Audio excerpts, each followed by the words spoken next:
देखिए मेरे भारत के लोगों, मैं आपसे नम्र निवेदन करता हूं कि इस पूरे दृश्य को आराम से देखिएगा। वीडियो बना रहे हैं, वो मेरा छोटा भाई है, सभी मेरे भाई ही हैं, लेकिन किसी का रिश्ता खून का होता है और किसी का रिश्ता प्रेम का होता है। और यहाँ पर बड़े बड़े देश विदेशों में होता है मिट्टी से स्नान करना, कीचड़ स्नान इसको बोलते हैं, जो कि यहाँ पर हो रहा है। मैं आपको बता दूं कि ये होली के दिन का ये समय है और यहाँ पर लोग बहुत ही उमंग से एक दूसरे को भाई मानते हुए एक दूसरे के साथ अच्छा व्यवहार करते हुए, आपको ऐसे देखने से लगता होगा कि ये झगड़ा हो रहा है, लड़ाई हो रहा है, पर ऐसा हो जाता है। यदि ये कहीं और होते इस तरह से अगर मट्टी का लेप लगाते तो शायद इन लोगों के बीच में झगड़ा रखा हुआ था, पर ऐसा यहाँ नहीं है, क्योंकि यहाँ सभी लोग एक दूसरे से इतने से प्रेम में डूबे हुए हैं कि कहना मुश्किल है कि कौन किसका दुश्मन है, कौन किसका भाई है। सभी यहाँ पर एक दूसरे को एक नज़र से देख रहे हैं। तो ये मैं फ़ोटो ले रहा था इन सबका। ये मेरे भाई जो है से ये हाथ में मटर लिए हुए हैं। तो हमारे समझ से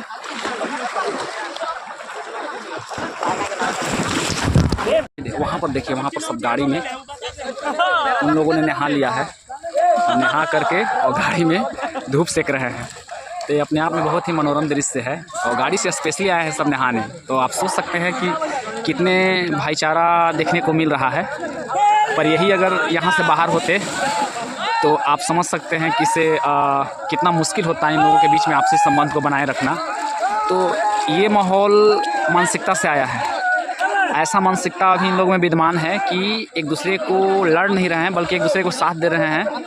तो मेरा सरकार से गुजारिश है और आसपास के रहने वाले लोगों से भी गुजारिश है कि इस तरह के अगर माहौल को चारों तरफ बना करके रखा जाए तो मुझे लगता है कि हर समय इन लोगों में खुशियाँ और भाईचारा, एक प्रकार के श्रद्धा, एक दूसरे के बीच में करुणा का भाव बना रहेगा, मुझे ऐसा लगता है।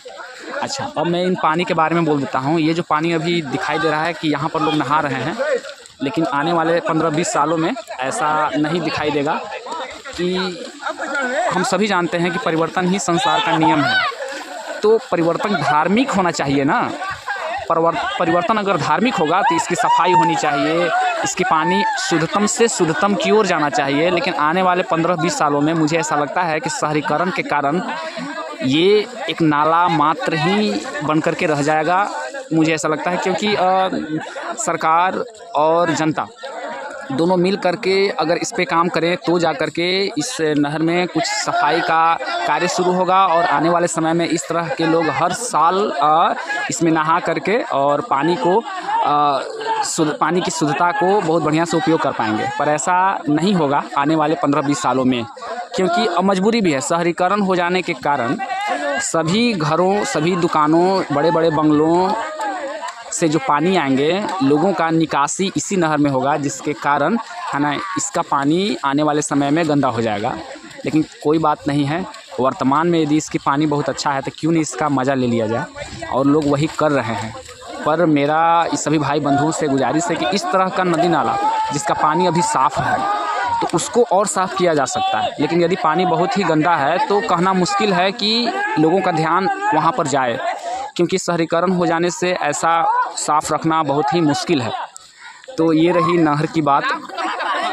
और जहाँ तक ये प्रेम का बात है तो इस तरह का माहौल अगर चाहा जाए तो हर गांव, गली, गुच्छों में ये बना करके रखा जा सकता है और भाईचारा को मेंटेन किया जा सकता है ना। मैंने एक बार एक वीडियो में कहा था कि स्टेशन पर बहुत भीड़ होता है और मंदिरों में भी बहुत भीड़ होती है, लेकिन दोनों में मानसिकता का इतना अंतर होता है कि एक आदमी चिंता, थकान को महसूस करता है स्टेशन पर, लेकिन वही व्यक्ति यदि मंदिर में चला जाए तो माहौल इतना प्रेम पूर्वक, इतना श्रद्धापूर्वक तैयार हो जाता है कि वहाँ पर अपने आप ही व्यक्ति बहुत ही खुश रहता है। इतना भीड़ का माहौल होते हुए भी अपने आप को चिंता, डिप्रेशन का महसूस लोग नहीं करते हैं। और मैंने यहाँ तक देखा है कि शहर में अपने बंद कमरे में जब वो एकांत होता है फिर भी वो डिप्रेशन से जूझ रहा होता है। क्यों?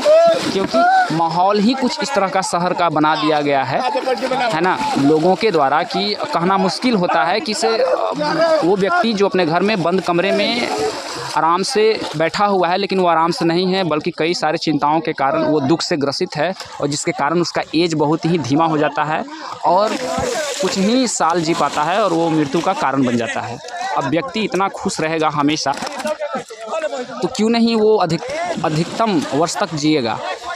तो ये सारा था और लोग यहाँ पर बहुत ही मज़े कर रहे हैं और मैं अपने मन को काबू में करके और वीडियो बना रहा हूँ ताकि इस नज़ारा को मैं अपने कैमरे में कैद कर लूँ और आप लोग के सामने दिखाऊँ।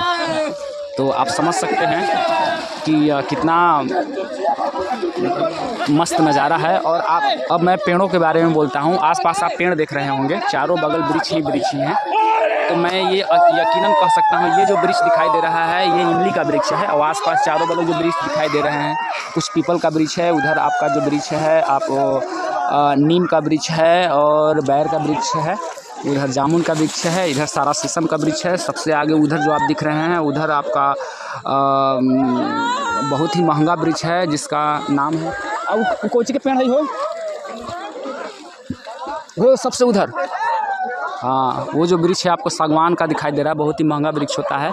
तो ये वृक्ष ही हम लोगों को देख करके बहुत खुश हो रहा होगा और खुश क्यों नहीं होगा, क्योंकि जगदीश चंद्र बसु ने ये सिद्ध कर दिया है कि पेड़ों में भी जीव होता है और ये भी चीज़ों को महसूस कर सकता है। तो मुझे पूरा यकीन है कि ये हरा भरा हम रहते तो भी, न रहते तो भी इसका हरापन जिस तरह से दिखाई दे रहा है हमेशा विद्यमान रहता है। लेकिन जब कोई कवि इसकी रचना करता है अपनी कविता में तो उमंग से भर जाता है। लोगों के बीच में इस तरह का सृजनात्मक भावना आती है कि चाहते हैं कि आसपास में अपने घरों के पेड़ लगाऊं और अपने आप को शांति और पेड़ के नीचे ज़िंदगी बिताने से यकीनन मन शांत रहता है। गर्मी के समय में ठंडक महसूस होती है और फलों को भी वो प्रदान करता है और कई सारे बीमारियों से वो मुक्त करता है जैसे कि नीम और बेल। तो ये जो आप देख रहे हैं पेड़ आने वाले समय में शहरीकरण हो जाने के कारण ये शायद पेड़ भी हमारे सामने, आप सबके सामने नहीं रह पाएगा। क्यों नहीं रह पाएगा? क्योंकि हम सभी यही कहते हैं कि परिवर्तन ही संसार का नियम है। लेकिन यदि परिवर्तन धार्मिक हो तो क्या दिक्कत है? परिवर्तन धार्मिक होगा तो इसमें विकास होगा, इसके परिवर्तन में शुद्धतम से और शुद्धतम की ओर जाएगा। लेकिन हम परिवर्तन इस तरह से करते हैं कि विनाश का कारण बन जाते हैं। तो यहाँ पर जो आप देख रहे हैं बच्चे लोग का मटर मस्ती कर रहे हैं, तो ये बहुत ही अपने आप में अनूठा है। और मैं चाहता हूं कि सभी लोग इस तरह से प्रेम पूर्वक रहे और रहना भी चाहिए। और एक चीज़ और है, अभी इन लोगों से बात करके देखा जाए तो हमेशा पॉजिटिव बात ही करेंगे, कोई निगेटिव नहीं करेगा, क्योंकि सभी एक दूसरे के बारे में पॉजिटिव करना चाहेंगे। क्यों करना चाहेंगे? क्योंकि सभी एक दूसरे से मिले हुए हैं और सभी एक दूसरे के सहारे से खेल कूद रहे हैं पानी में। चलिए अब जल के कुछ धार्मिक रूप के बारे में बात कर लेता हूँ। जल का केमिकल संरचना इस तरह का होता है कि ये कभी भी हमारे शरीर को नुकसान नहीं देता है यदि इसमें शुद्धता विद्यमान हो तो मेरे समझ से जल देवता को भी मैं नमस्कार करता हूँ, क्योंकि आपके कारण ही ये सारा प्रक्रिया संभव हो पा रहा है। यदि आप गंदे होते, हमारे ही द्वारा गंदे किए जाते तो शायद आप में हम इतना सारा जो सृजनात्मक खेल जो मैं यहाँ पे देख रहा हूँ वो दिखाई नहीं देता। तो जल देवता को मेरा नमस्कार, क्योंकि आप बहुत ही महान हैं और हमेशा से महान कार्य किए हैं। और आप में तो वैज्ञानिक दृष्टि से देखा जाए तो आप में इतनी सारा गुण भरा हुआ है कि आप कई सारे यादाश्त को अपने अंदर समाये हुए हैं और आपको लिक्विड कंप्यूटर भी कहा जाने लगा है वैज्ञानिकों के द्वारा। तो आप समझ सकते हैं कि ये जल जो है कितना महत्वपूर्ण है हमारे शरीर के लिए, ये सारे प्रकृति के लिए।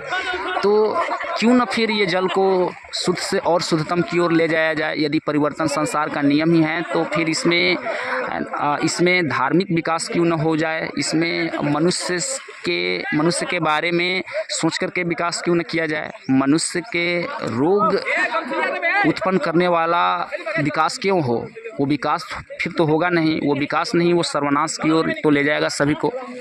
और वैसे भी बसंत ऋतु का समय आने वाला है, तो आप समझ सकते हैं कि ये कितना अपने आप में महान बात है ना। भारत ऐसे ही तो महान बनता है कि सभी लोग एक दूसरे को प्रेम पूर्वक एक दूसरे को देखें, श्रद्धा, दया, करुणा आपस में विद्यमान हो, तभी तो भारत को महान कहा जाएगा, है ना।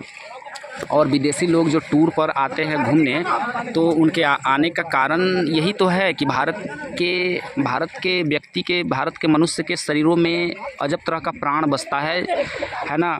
वहाँ पर जो लोग रहते हैं, ऐसा मैंने कई वीडियो में देखा है, इंटरव्यू में भी सुना है कि वहाँ सिर्फ पैसे कमाते हैं और बंद कमरे में बस अपने गुजार देते हैं समय को, और उनके भीतर, उनके शरीर के भीतर कोई ऐसा सात्विक प्राण नहीं बसता है।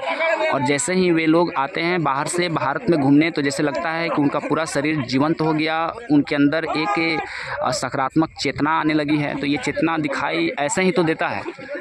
तो हमारे समझ से भारतवासी को अपना परंपरा बनाए रखना चाहिए। और फिर ये भी कहा जाता है कि इसे परिवर्तन संसार का नियम है, तो परंपरा को बदलना चाहिए। परंपराएं टूटती हैं, बनती हैं, तो परंपराएं जब टूटती हैं तो नई और विकसित परंपरा होनी चाहिए ना, कि ऐसी परंपराएं हो जाएं जिससे कि महिलाएं अपने आप को अनसेफ महसूस करें और प्रकृति भी अपने आप को सर्वनाश का कारण बनते जाए। तो ऐसी परंपराएं विकसित होने का फिर क्या फ़ायदा है, आप ज़रा सोच सकते हैं।